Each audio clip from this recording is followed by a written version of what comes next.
Howdy, and welcome back to the third edition of 12-Man Perspective, the Student Show. I'm Caitlin Slater. And I'm Samantha Renteria. For our first segment, we're going to take you behind the scenes of the Aggies CAN program. This is a service event that the athletes host every year, and together we can beat the hell out of hunger. The weekend of October 25th and 26th, our Aggie athletes hosted their annual Aggies CAN food drive. Cans were collected at Reed Arena, Ellis Field, and Kyle Field before all three sporting events during those days. We provide 60% of Brazos Valley Food Bank's food, so it gets them through the winter and part of the spring, so it's a huge help to the community. And I think it just gets Aggies to work together and realize how much a help you can be by just donating $1 or a can, and it all adds up. A large number of student athletes were on hand to help collect donations. We are all a part of the Student Athlete Advisory Committee, and we have a big spring event, which is Aggies CAN, and a big fall event, which is Film on the Field. And it was started in the year 2000, and it's just something that's always kind of been our focus. And I think that, this is such a funny thing, but I always think of the Spider-Man quote with, to those of power, you have great responsibility, and that's kind of what it is. We have the ability to pool to different, go around and do the marketing and pool to different groups on campus and get our voice out there, and just because Aggies are that way, and everyone is so supportive of us.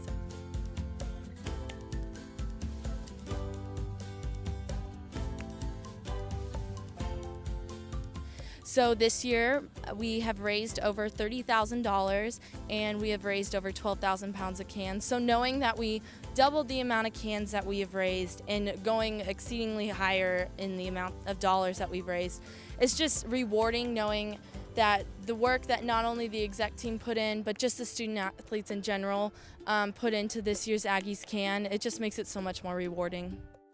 Be on the lookout for next year's drive, and remember, Aggies CAN. For our next segment, Haley Graves went over to Olson Field at Bluebell Park to wrap up fall ball with the baseball team.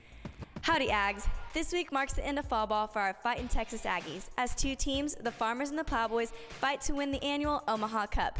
This also means baseball season is right around the corner. Pull your beard out, just weird out. All night long, rock this house until we knock it down. So turn the volume loud, 'cause it's spin to the AM. So baby, make just like Kate, and let yourself go, let yourself go.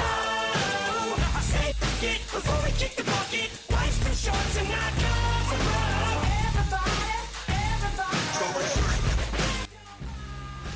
I'm here with Coach Childress, head coach of the Aggie baseball team. Coach, can you describe to us what all has gone into fall ball this year?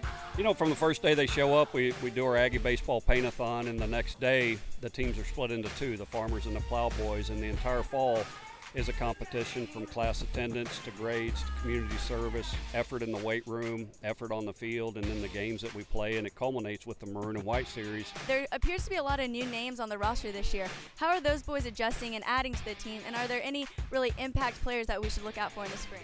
We've got a very good recruiting class and a lot of experience back, but the new guys have done well. We've got 4 or 5 junior college transfers. G.R. Hinesley's done a really good job for us. Logan Notabrock has done a good job, and as far as some young arms that have done a good job, Mark Ecker has done a fantastic job.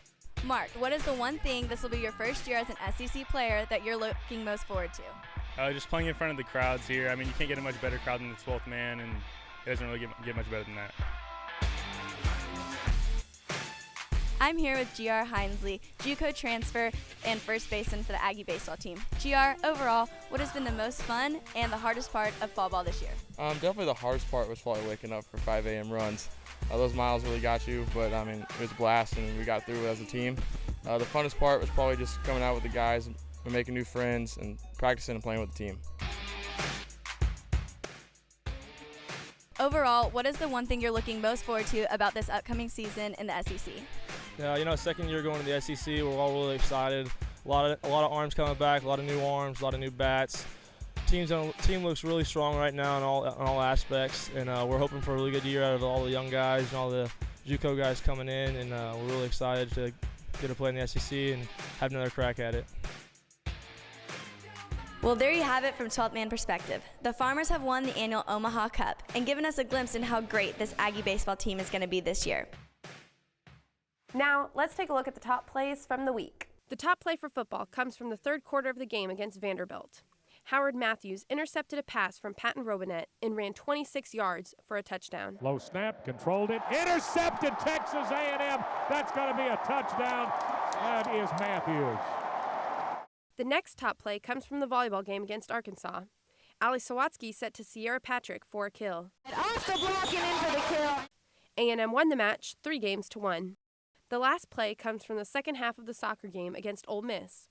Bianca Brinson ran 70 yards before scoring a goal that would tie the game. What a goal! What an effort by Bianca Brinson. A&M won the game 2-1.